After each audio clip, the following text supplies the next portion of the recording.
Radio Laser.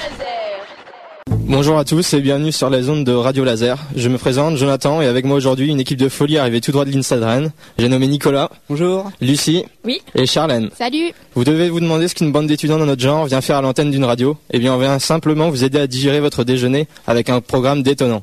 Je trouvais que le fait d'enregistrer dans un petit local, déjà, on n'a pas l'impression de parler auprès de nombreux auditeurs, donc je trouvais que c'était une bonne expérience.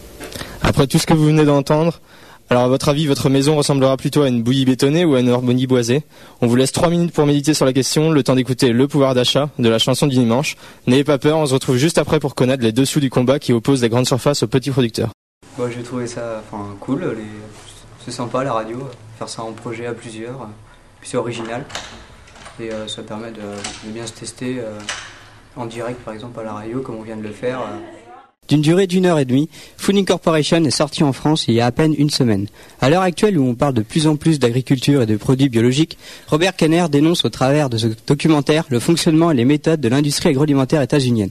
Il se présente sous la forme de reportages chez les agriculteurs, de questions auprès des consommateurs et de caméras cachées dans les abattoirs, prises pour la plupart par des ouvriers au risque de perdre leur travail. On retrouvera l'auteur du livre Fast Food Nation qui nous livrera son analyse fine et pertinente sur le sujet à plusieurs reprises durant le film. Même si certaines images peuvent nous choquer, Food Corporation se contente de nous montrer la réalité. On y apprend que seulement 4 entreprises contrôlent plus de 80% du marché de l'agroalimentaire américain. De plus, ces groupes communiquent le moins possible sur la provenance de la nourriture et la façon dont elle a été traitée.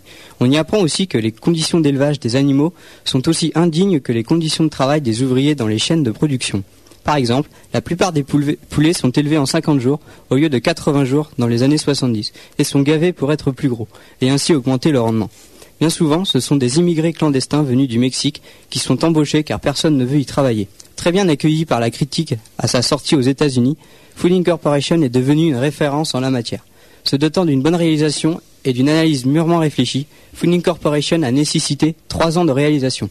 Non, moi j'ai trouvé que c'était un cours assez particulier quand même et que ça permettait de s'ouvrir au monde de la radio par une petite introduction et maintenant on réalise peut-être mieux ce que c'est quand on écoute la radio, on écoute peut-être différemment, ça nous a apporté une vision différente. C'était le duo professoral de la chanson du dimanche qui nous a interprété Le pouvoir d'achat pour introduire musicalement Charlène, notre langue de vipère, qui va remettre vos pendules à l'heure en faisant apparaître comme par magie sous vos oreilles ébahies et à vos consciences innocentes la réalité des supermarchés. Alors dites-moi, à quand remonte votre dernière visite chez Carrefour ou Intermarché ? Moi j'ai trouvé que c'était vraiment intéressant de faire un cours de radio parce que déjà ça change des cours habituels qu'on a en salle, donc c'est plus interactif déjà, et puis là de passer en direct c'est vraiment la réalisation de tout ce qu'on a fait, donc c'est vraiment bien et ça nous met un peu d'émotion dans notre vie, quoi. Vous aussi, comme X% des Français, allez vous approvisionner dans l'un de ces grands groupes que l'on ne présente plus. Bien évidemment, vos ventres criant famine vous mènent droit vers ces paradis du consommable, de la tentation gustative et des plaisirs comestibles.